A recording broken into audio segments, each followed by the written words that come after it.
Hi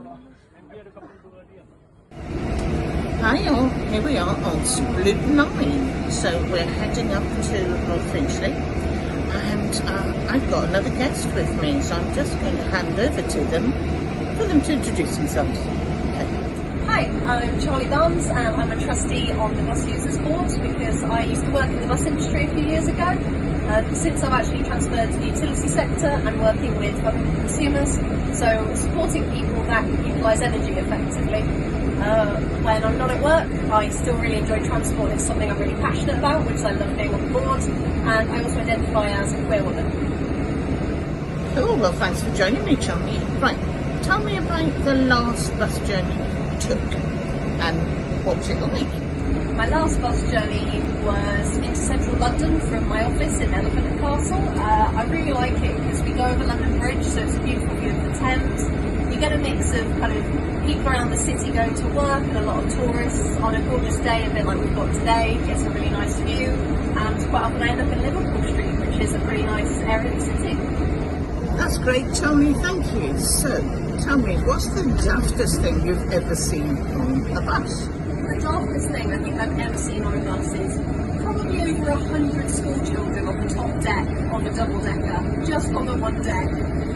Because I'm really passionate about engaging with young people, helping them with their career paths. So we took a double decker bus to SL Centre in London to talk more about apprenticeships and careers in the transport sector.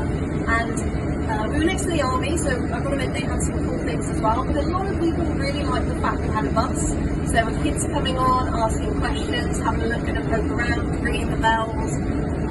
But at one point we noticed there seemed to be more than we expected going up the stairs and not coming back down.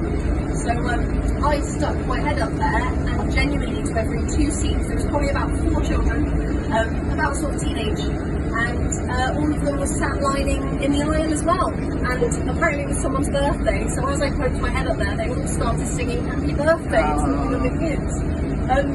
We weren't allowed to stay up there, sadly, because it was slightly too many of us deemed safe, but impressed they managed to pack in. Absolutely. And this was a bus that wasn't moving, presumably. It was static, yeah. Don't worry. Parked up safely in the XL Centre. Perfect. Thank you. Excellent stuff. Okay.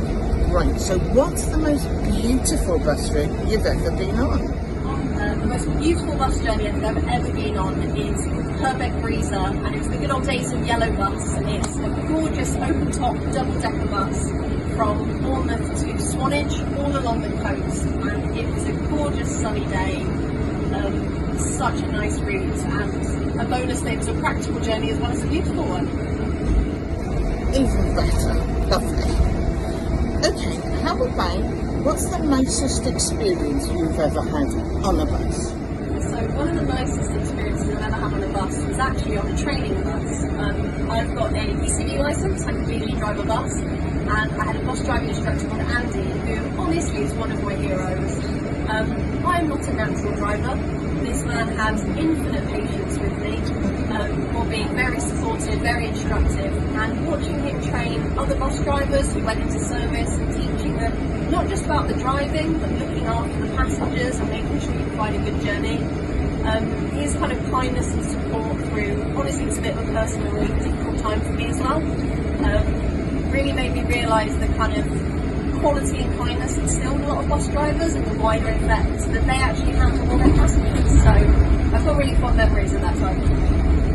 Okay, so tell me what you think about the whole concept of Superloop and how, if at all, it affects you, because you're a Londoner, aren't you?